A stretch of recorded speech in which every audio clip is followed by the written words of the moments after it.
Good morning. Saturday morning here, 8 o'clock. For those of you who don't know me, I hate mornings. So I don't know why I'm up 2 hours before I need to be. But this certainly helps. This is Kitch's usual position, right on my lap. And she will not stay there long with me talking. Will you, Kitch?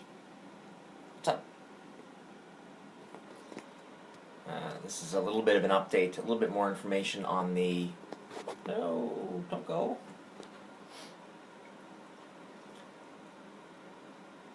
I've been looking, for a couple days I've been thinking about the video I'm going to do about lessons, and I'm really very interested in doing one of those today for my own, to remind myself how good skating can be. And I just realized this morning that's one of the purposes of the website, is to I've done a few heavy videos lately that I don't particularly enjoy, but hopefully they'll be preventative enough that it will be worth it. I'm more interested in putting some of the good memories, some of the good happenings, some of the good events down. I actually came up with another playlist recently that I was wondering how I was going to do this. I've had a lot of, in addition to individual lessons, which is a little harder to isolate and present, I've had extremely good relationships with skaters, or it's not even the right way to say it, accomplishments, achievements. I've had a good, instead of a good lesson in isolation, I've had a good period, a good 6 to 9 months, a good 2 years, in a couple cases a good 6 or 7 years. I will say that anytime I mention somebody in these lessons, or the vlog, or these vlogs, or the site, I certainly welcome. I'm interested in incorporating more outside views, outside sources into my videos. So I look forward to some of these people that I'm talking about, that I'm describing how wonderful it was to work with them. Some of them I'm still friends with on Facebook. Friends. Connected to. It would be nice for them to get in touch with me if they run into these vlogs and are interested in making a comment, or if they're around the Halifax area and want me to want to come by and make a video or have an interview of some sort about the video content I talked about them. Not necessarily just to agree with me or tell me how wonderful I am, although I certainly welcome both of those things. But even if they disagree with things, or remember things slightly differently, I'd love to hear how different people's memories change over time. I know some people who have terrible, terrible memories and don't remember things months afterwards. And then I have friends who I can pretty much rely on 10 years from now still remembering things roughly as they were. I really enjoy keeping written content and proof of things happening, because I have friends that 5 years from now will swear that things happened the exact opposite way that they happened, and then I show them the proof and they're like, oh, I guess I was completely wrong. Yes, you were.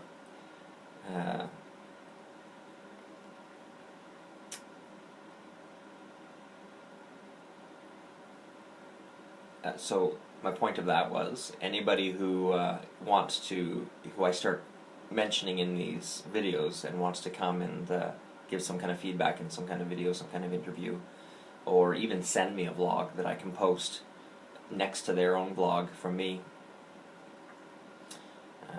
next to my vlog about them, it's a better sentence, is certainly welcome to do so. And eventually I'll be kind of seeking out some of these people.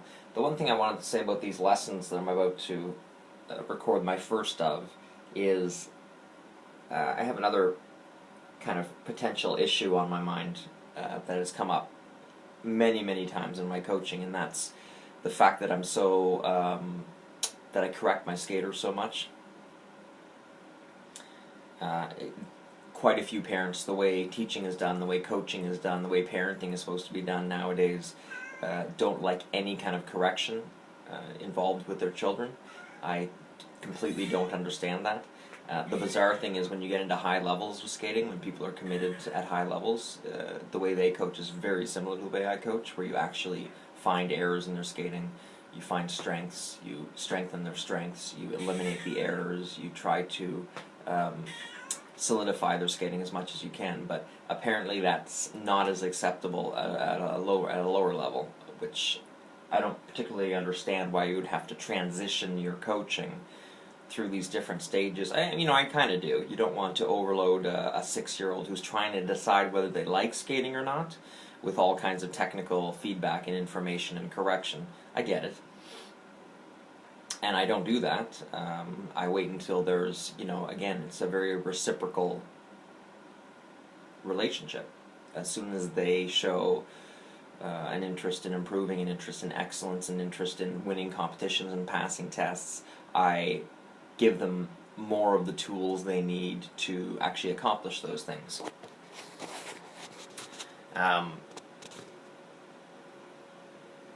So the interest now, I was thinking about these videos the other day. The interesting thing is, I know at least one of these videos, only one of them was witnessed by parents, the one I'm going to talk about today, and they hated it. The mother scolded me on how terrible I was in the lesson, and how I was totally wrong to give the lesson, and etc. etc. You'll see after you see it, but I still remember it and maintain it's one of the best lessons I've done in 20 years. It was an amazing, amazing lesson, which you'll see. And hopefully from an outside non-parent attachment perspective, you can get it. You'll get it a little more than the mother did. And I was thinking about the other 3 lessons, and one of them, even at the time, I knew that if the parents had seen it, or any parents had seen it, it was on early morning ice, so very few people were in the rink or awake enough to pay attention. And it was an awesome, awesome lesson, and I know it was one that people would absolutely quote as, "Oh, look how terrible a Coach David is. Look at this lesson he gave." If it was on video, it would be shown as a video of how not to teach kids, because out of context, it doesn't look particularly good. So I'm definitely sharing a lot of context. Quiet. Did you want to say something? I was going to say something else. Oh, I'm totally fascinated by the concept that almost 3 out of the 4 of these lessons are in the second club I got students in. They're not in the first club, which is interesting. Bridgewater was the first club I got a big bulk of private students in. They did really well. And they will show up in a later vlog that I have, where I want to talk about good skating relationships, good coach-skater achievements. But I don't think I was ever engaged in their well-being, in their in their future development as human beings, etc., etc. I don't think I ever got emotionally attached to them. I mean, I did when things started falling apart in that club. It was one of the first times where I had a significantly negative reaction, and not anger or outrage or anything like that, but hurt.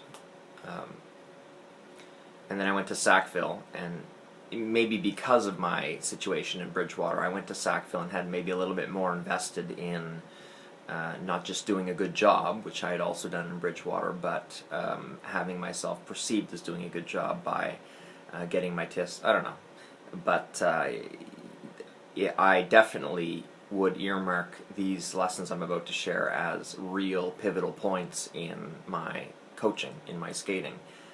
And I don't remember these great lessons later on, because I think this is where I established some of my attitudes toward how I was going to approach coaching and what I needed to do to approach coaching to get the job done. Now, this first lesson I'm sharing isn't from Sackville. It's from my first year in Labrador, so it's a couple of years after that, a couple of years after the rest of these lessons. But it's still it's a lesson that I love, and I'm going to share with you. And it'll be, I take great joy and great pleasure in this lesson, even though it horrified and irritated and angered the mother. And hopefully you'll see why. Is that all I wanted to share? Yeah, I guess.